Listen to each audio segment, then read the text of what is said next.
Minority Education, Is It Equal? By Ramirez. I would first like to start this presentation with a quote by Donna Ford.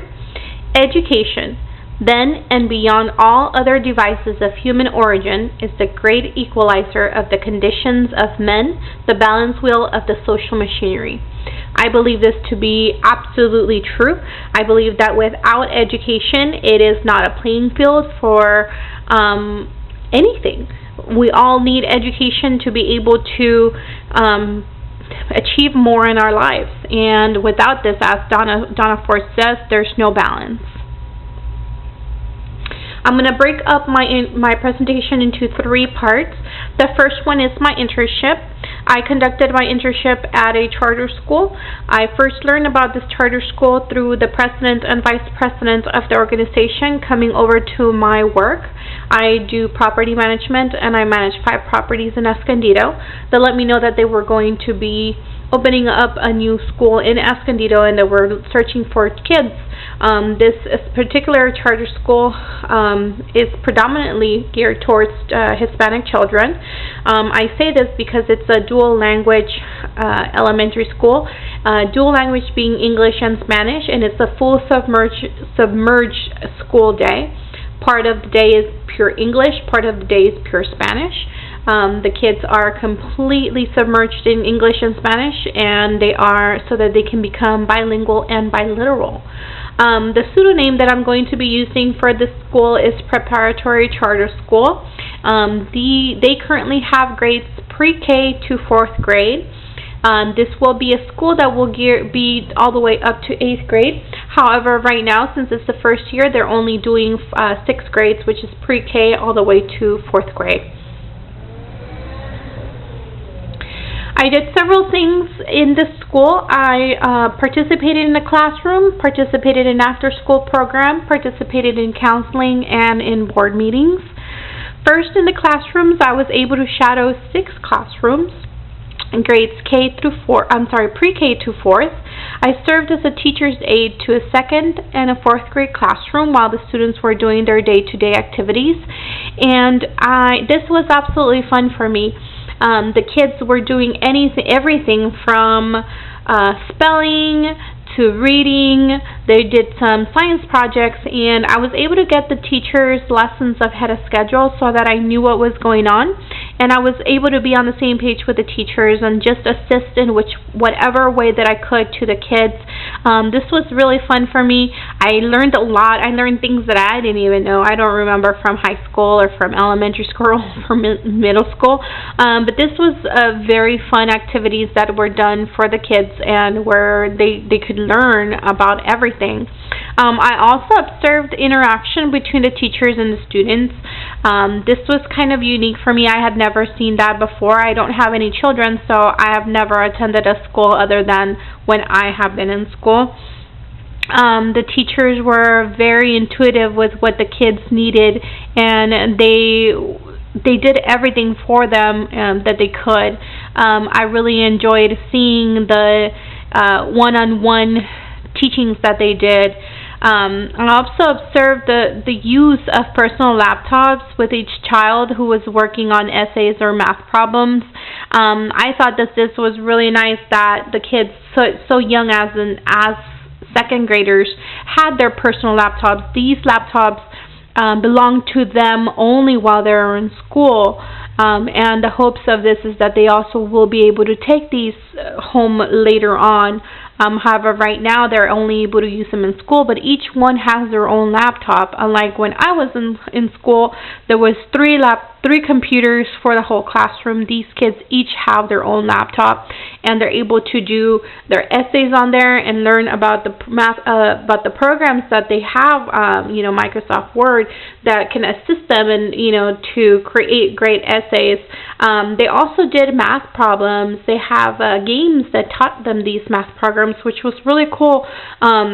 Because some kids are able to understand better from cartoons and from what these games do than directly from the teacher. So this was a great tool that the teachers have so that they can assist their kids. I also helped out in the after-school program. Preparatory Charter School offers a 6 to 6 program each day and caters to all the grade levels. They're there from 6 to 6. Their school day ends at 3. However, on Mondays it ends at 1, and it's open from 6 to 6 each day, as mentioned. They do different types of things. They do cooking. They do do-it-yourself crafts. They dance, and they also have a fourth activity of playing basketball or playing sports outside. I was able to see the cooking classes, and it was kind of neat. They were doing peanut butter and jelly sandwiches. They were teaching the kids how to do them, how to customize them their own ways. I know some of them were putting bananas in their PB&J sandwiches. We also did do-it-yourself crafts. This was around the Thanksgiving and Christmas time, so the kids were doing wreaths for their doors. This was pretty neat because the kids were divided among ages, and the 3rd and 4th graders were helping out the pre-kinder and kindergarten classes.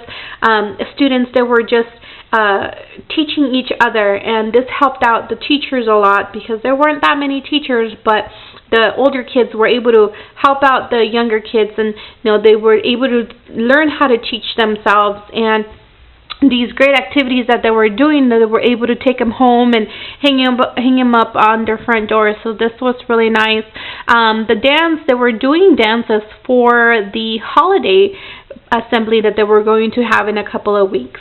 And this included all sorts of dances. Some of the kids were doing the worm, others were doing sort of tap dancing. So this was really neat to see all of these different kids coming together and doing all of these different activities, different types of dances to be able to do this assembly, and it really seemed that they were enjoying it. For the counseling part that I did, I was able to shadow the school counselor for a total of 15 hours.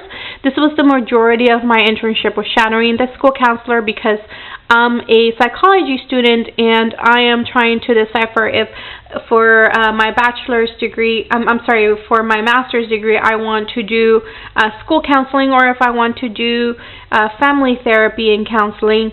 I was able to shadow the counselor while she did small group sessions with children who have anger issues.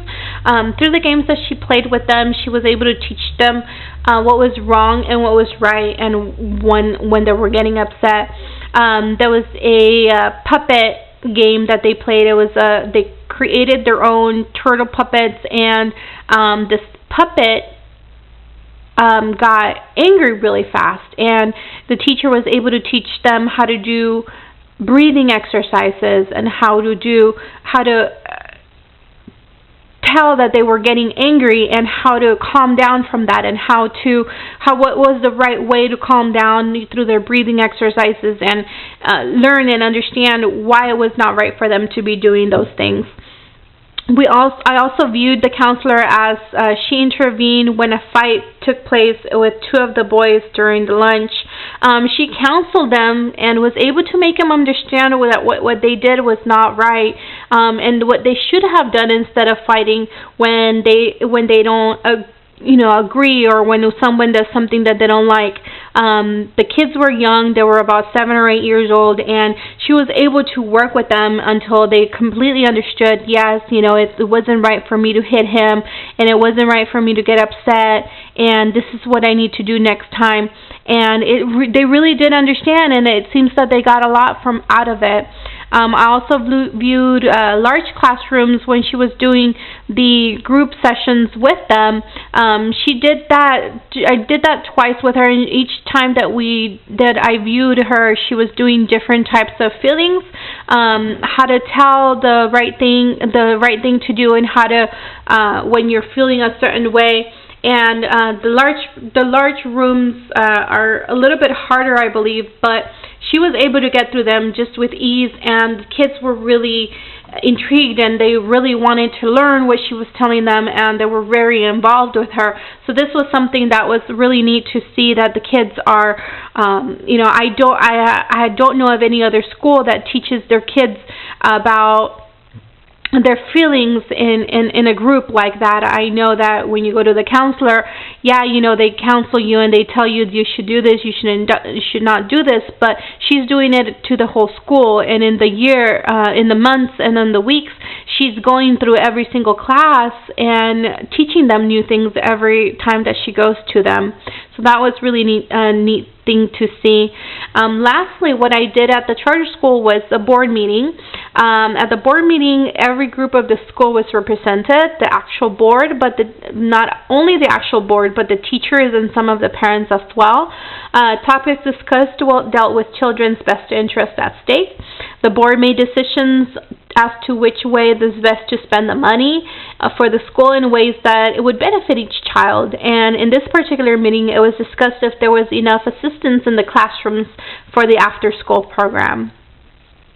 What I took from this experience at preparatory charter school is so much new knowledge. I learned a lot. I cannot say that enough, and how grateful I am to everybody at the school, the employees, and everyone who helped me be able to achieve this great learning experience and be able to finish up my internship.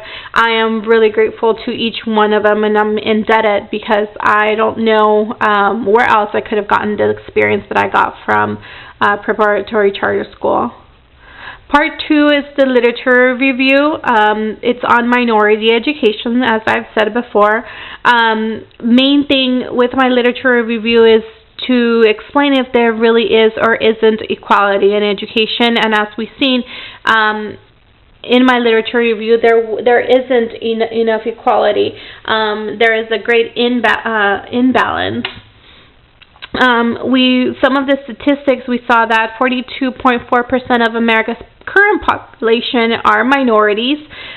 In 2010, 50.4% of newborn babies were minorities, so that means that minorities are growing, and that it's a larger group and it needs to be represented, and it's currently not. Affirmative action is one of the things that our government put in place in the 90s to be able to get this balance, even get a balance for minorities so that they're represented more when it comes to education and into higher learning, such as four-year universities. The state of Texas, though, has something called a 10% Texas law right now at the same time as affirmative action. At one point it was by itself, and this 10% law says that everybody who graduates from high school who is the top 10 percentile of their classroom is automatically accepted at a state level school. Some of what was seen is that it did not help minorities very much. It actually was against them, and it wasn't until affirmative action was introduced again that the playing field became a little bit more equal for them. One of the things that I discuss in my literature review is why isn't education equal? And Donna Ford once again has a great quote. She says that white privilege in gifted education appears in such realities as the majority of educators are white. The instruments used to identify students as gifted are created by whites. The educators who administer and interpret the student scores and information are often white, and the gifted education curriculum is unlikely to be multicultural.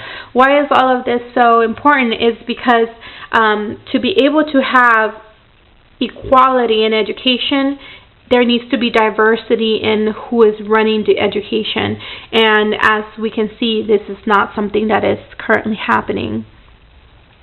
So one of the things that I discuss is gifted programs, and